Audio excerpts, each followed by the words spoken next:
Hi dear student, आज हम लोग पढ़ेंगे मैट्रिक के ग्राफ के बारे में।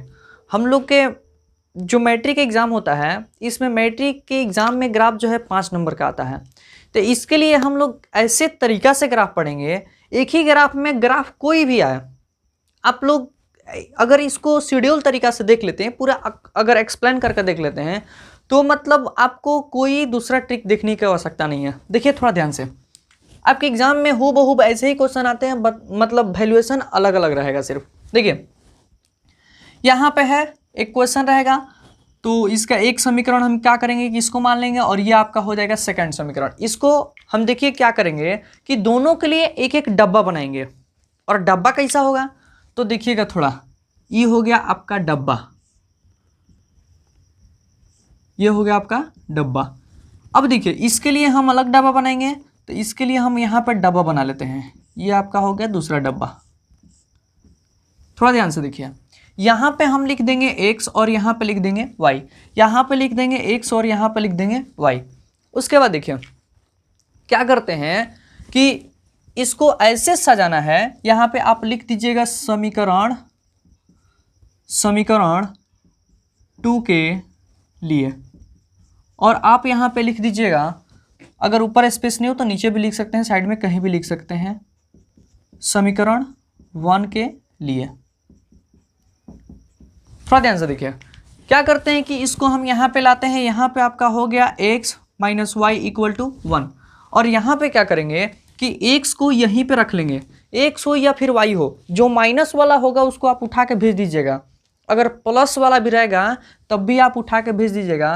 किसी एक को इधर रख लीजिएगा, हम x को सिर्फ रख लिए हैं और y को इधर भेजेंगे, तो y जो है इसको उठाएंगे, ऐसे उठाएंगे और उठा के इधर पटक देंगे। तो जैसे ही इसको उठा के पटकेंगे तो ये जो है माइनस में है, जैसे ही अगर उधर जाता है तो ये हो जाएगा प्लस में, यानी प्लस y। अब देखिए यहाँ पे ये समीकरण है 2x plus 3y equal to 12। यहाँ पे देखिए 2x है, तो 2x को हम इधर रख लेते हैं, और फिर इधर जो है 12 है, 3y को उठाएंगे और उठा के इधर जैसे पटकेंगे तो ये जो है इधर माइनस में है, ये हो जाएगा खिसिया जाएगा और इसका चिन्ह हो जाएगा माइनस में। अब देखिए इसको हम क्या करेंगे, अपने दिमाग से थोड़ा सोचिए कि वैल्यूएशन कुछ ऐसा रखना है इसमें कि आसानी से मान निकल जाए। अगर हम इसमें y के मान कुछ भी रखते हैं ना, y के मान 0 1 2 कुछ भी रखेंगे, क्योंकि नीचे बट्टा में कुछ नहीं है, इसलिए आप इस समीकरण में जो चाहे रख सकते हैं। अगर हम 1 भी रखते हैं तब भी देखिए यहाँ पे x है तो x, बराबर है तो बराबर, 1 है तो 1, y है तो y के जगह पे 1 है, तो यहाँ से y को हटाएंगे और इसके जगह पे हम 1 को सटाएंगे, तो यहाँ पे आपका हो जाएगा 2, यानी हम y के मान रखे हैं 1 तो x का मान आ गया 2। अब देखिए फिर आप इसके अलावा जो चाहे रख सकते हैं। देखिए हम कुछ भी रख लेंगे, ऐसे नहीं कि जो हम रखेंगे वो सही होगा, आप रखिए वो गलत होगा, आप भी जो रखेंगे वो सही होगा। देखिए यहाँ पे हम कुछ भी रख सकते हैं, 2 3 4 5 जो चाहे रख सकते हैं, हम 3 ले लेते हैं। देखिए यहाँ पे x है तो x हो गया, 1 है तो 1 हो गया, यहाँ पे y है तो y के जगह पे हम 3 रखे हैं, तो y को हटा देंगे और इसके जगह पर 3 को ले जाकर सटा देंगे, और यहाँ पे हो जाएगा 3 गो आ एगो, ये हो जाएगा 4 गो, यानी y के मान हम रखें यहाँ पे 3, तो x का मान आ गया हमारा 4। ये हो गया हमारा कंप्लीट। अब देखिए पहला को देख लीजिए, यहाँ पे देखिए x को क्या करना है कि अलग करना है, तो x को अलग करना है तो इसके साथ है 2 है, तो इस 2 को मार के भगाना पड़ेगा। यहाँ पे x है तो ये x रह जाएगा, यहाँ पे है 12 माइनस 3y, और है जो 2 है ये चला जाता है नीचे से और जाके इसको भाग देगा। अब देखिए आपको अपने दिमाग से सोचना है यहाँ पे कि हम क्या रखें जो आसानी से कट जाए। अगर 1 रखते हैं तो 3 में 1 से गुणा करेंगे तो 3 हो जाएगा, और 12 में से 3 घट जाएगा तो 9 हो जाएगा, और 2 के पहाड़ा में 9 नहीं आता है, इसलिए हम 2 रख के ट्राई करते हैं। अगर 2 रखेंगे तो यहाँ पे 2 रखेंगे तो 3 दूनी 6 हो जाएगा, और 12 में से 6 घटेगा तो यह हमारा हो जाएगा 6, और 6 जो है 2 के पहाड़ा में आ जाता है, यानी हम y के जगह पे 2 रखेंगे। देखिए y के जगह पे अगर 2 रखते हैं, यहाँ पे x है तो x, बराबर है तो बराबर है तो बराबर, यहाँ पे 12 है तो 12, माइनस है तो माइनस, 3 है तो 3, y है तो y को हटाएंगे और इसके जगह पे जो है 2, इसको हम ले जाकर सटाएंगे, ये सट गया। उसके बाद देखिए नीचे 2 है तो ये हो गया 2, यहाँ पे देखिए 12 है तो 12, 3 दूनी 6 बट्टा में 2, घटेगा तो 6 बट्टा में 2, कटेगा तो घटेगा तो जरूर कटेगा। अब देखिए यहाँ पे x है, x यहाँ पे देखिए y है तो y इक्वल टू हम क्या रखे हैं 2, तो x का मान यहाँ पे क्या आया है, x का मान आया है 3। अब देखिए एक कोई भी मान और भी ले लीजिए, जैसे में 2 के बाद 3 रख के ट्राई कर लेते हैं। किसी के दिमाग में चलता होगा कि सर हम 0 नहीं ले लें, एकदम बेशक ट्राई करके देख लीजिए। पहले अगर हम 0 यहाँ पे ले लेते हैं तो 3 में अगर 0 से गुणा करेंगे, 3 में अगर 0 से गुणा करेंगे तो 3 में 0 से गुणा करेंगे तो 0 हो जाएगा, 12 में से 0 घटेगा तो ये हो जाएगा 12 हो जाएगा, और 2 के पहाड़ा में 12 आता है, यानी हम 0 आसानी से ले सकते हैं, कोई दिक्कत नहीं है। देखिए यहाँ पे हम क्या करते हैं कि y इक्वल टू 0 ले लेते हैं। यहाँ पे देखिए x है तो x, बराबर है तो बराबर, 12 है तो 12, माइनस है तो माइनस, 3 है तो 3, y को हटाएंगे और इसके जगह पर 0 लिए हैं तो 0 को यहाँ पे सटाएंगे और बट्टा में 2 है तो ये हो गया 2। यहाँ पे देखिए 12 है तो 12, ये घट के हो गया 0 बट्टा में 2, ये हो गया आपका 12 बट्टा में 2, कटेगा तो 6। यानी y का मान हम यहाँ पे लिए हैं 0, y के मान हम लिए हैं 0, तो x का मान हमारा जो है आया है 6। अब देखिए इसका हम ग्राफ कैसे बनाते हैं, तो देखिए इसका ग्राफ हम बनाते हैं सिर्फ फीस वैल्यूएशन पे रहेगा, तो इसके बाद हम बताते हैं अभी ग्राफ कैसे बनाते हैं। देखिए हम लोग अभी इसको पूरा सॉल्व करके पढ़े हुए हैं। अब देखिए इसका हम लोग अगर ग्राफ बनाते हैं, कभी कभी क्या कंडीशन होता है कि ये जो ग्राफ में वैल्यूएशन आता है ये माइनस में आ जाता है, प्लस में आ जाता है, या फिर बहुत ज़्यादा आ जाता है, जैसे में 20 आ गया, 25 आ गया, और हम लोग के पास उतना स्पेस नहीं रहता है। तो आप अपने कॉपी में देख लीजिएगा कि आप इसको 2 का आंकड़ा ले लीजिएगा, यहाँ पे 2, 4, 6, 8, 10, आप अपने हिसाब से देख लीजिएगा कि आपके कॉपी में कितना स्पेस है। अब देखिए क्या है कि इसका हम लोग का ग्राफ बनाना है, तो सबसे पहले ये है हम लोग का समीकरण 1, और समीकरण 1 में y का मान है 2, तो हमको ढूंढना है। तो यहाँ पे y का मान जो 2 होगा वो कहाँ होगा, तो नीचे जो है माइनस में है, ऊपर जो है प्लस में है, तो y का मान ये जो है प्लस में है, तो y का मान +2 यहाँ पे है। यहाँ पे देखिए y का मान 2 यहाँ पे है, y पे ही ढूंढना है, x पे नहीं ढूंढना है।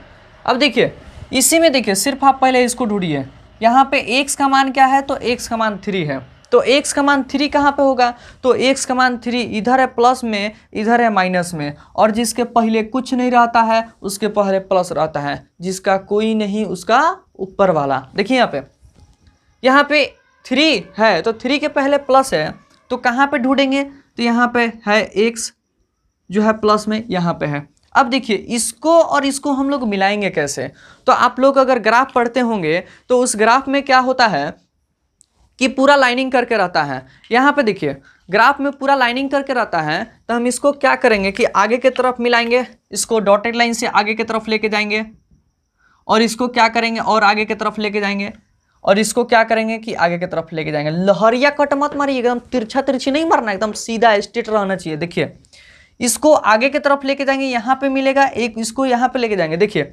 एक दोस्त यहाँ पे बाइक लेके खड़ा है और एक दोस्त यहाँ पे बाइक लेके खड़ा है, और दोनों को मिलना है, तो ये जो है एकदम सीधा जाएगा और ये एकदम सीधा जाएगा, और दोनों एक दूसरे से धड़ाम से टकराएगा, और जहाँ पे टकराएगा वहाँ पे क्या कीजिए, एक पॉइंट डाल के उसको घेर दीजिएगा। अब देखिए यहाँ पे है x इक्वल टू यहाँ पे 6 है, तो x का मान जो है 6 है, x का मान यहाँ पे देखिए x का मान जो है यहाँ पे 6 है, तो 6 किधर होगा, इधर होगा कि इधर होगा, तो ये जो है माइनस में है, ये जो है प्लस में है, तो इसके लिए इधर देखना है। x का मान 6 यहाँ पे है, इसको आप मार्किंग कर दीजिएगा पहचानने के लिए। उसके बाद देखिए y का मान जो है क्या है, 0 है। बहुत मैंने अभी जस्ट हम इसके पहले जो वीडियो बनाया है बहुत पहले, उसमें हम बताए थे कि जिसके पास 0 रुपया रहता है उसके तरफ साफे ध्यान नहीं देना है। मैथमेटिक्स कहता है कि जिसके पास पैसा नहीं रहता है उसके तरफ मुंह भी नहीं घुमाना है, ना तो पैसा मांग देता है। देखिए वैसे ही यहाँ पे देखिए y जो है y के पास 0 रुपया है, तो y के तरफ साफ ही ध्यान नहीं देना है, सिर्फ x का मान जो है 6 है, तो यहीं पर कि यहीं पे इसको घेर देंगे। और आप लोगों के पास स्केल होगा, आप क्या कीजिएगा कि स्केल के सहायता से आप इसको पूरा तरह से मिला दीजिएगा। देखिए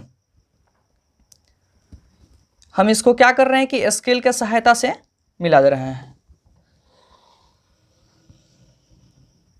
ये हो गया पहला समीकरण। अगर आपके पास इधर स्पेस हो तो आप इधर बढ़ा के लिख दीजिएगा, इधर बढ़ा के लिख दीजिएगा समीकरण 1 के लिए।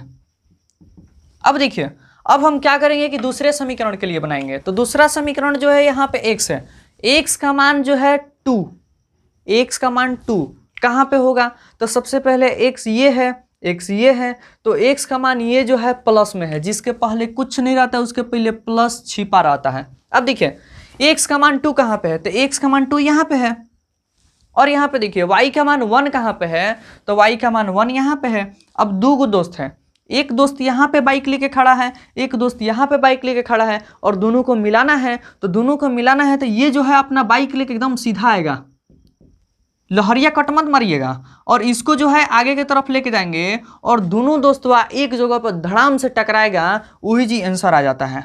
और इसको क्या कीजिएगा कि पॉइंट डाल के और इसको घेर दीजिएगा, कहीं भागेगा नहीं। अब देखिए यहाँ पे जो है x है, तो यहाँ पे x का मान क्या है, तो यहाँ पे x का मान 4 है। फिर आपको ढूंढना है कि x का मान 4 कहाँ पे है, तो ये है पूरा के पूरा x है, तो इधर होता है माइनस, इधर होता है प्लस, तो x का मान 4 जो है यहाँ पे है, x का मान 4, और यहाँ पे देखिए y का मान 3 जो है ये ऊपर होगा कि नीचे होगा, तो अगर माइनस में रहता तो नीचे होता, प्लस में है तो ऊपर रहता, यहाँ पे होता है। अब देखिए एक दोस्त यहाँ पे है 4 यहाँ पे, और एक दोस्त यहाँ पे है, इस दोनों को मिलाना है, ये दोनों लंगोटिया यार है, देखिए ये दोनों मिलने के लिए बेचैन रहता है, तो इसको आगे की तरफ लेके आएंगे और इसको ऊपर की तरफ लेके जाएंगे, और ये दोनों का बाइकवा क्या होगा, टकरा जाएगा, और जैसे ही टकराएगा वहाँ पे पॉइंट डाल के उसको घेर दीजिएगा। और फिर क्या कीजिएगा, आप इसको स्केल के सहायता से ऐसे मिला देंगे, आप इसको स्केल के सहायता से ऐसे मिला दीजिएगा। अब ये देखिए ये हम लोग का जो है क्वेश्चन पूरा तरह से कंप्लीट हो गया। और यहाँ पे अगर समीकरण 2 है तो इसको आप लिख दीजिएगा समीकरण 2।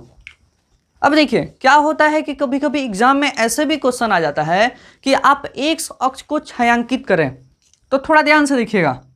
एक्स अक्ष यहाँ पे है कहाँ, तो एक्स अक्ष ये है, एक्स अक्ष से बने त्रिभुज को आप छायांकित कीजिए, कभी एग्जाम में आ जाता है, तो ये एक्स अक्ष है, ये एक्स अक्ष है, तो इस एक्स अक्ष से कौन सा त्रिभुज बन रहा है, तो इस एक्स अक्ष से ये वाला त्रिभुज बन रहा है। तो इसको हम क्या करेंगे, अगर आपके एग्जाम में आ जाता है तो आप इसको क्या कीजिएगा, पूरा तरह से प्रिंट कर दीजिएगा।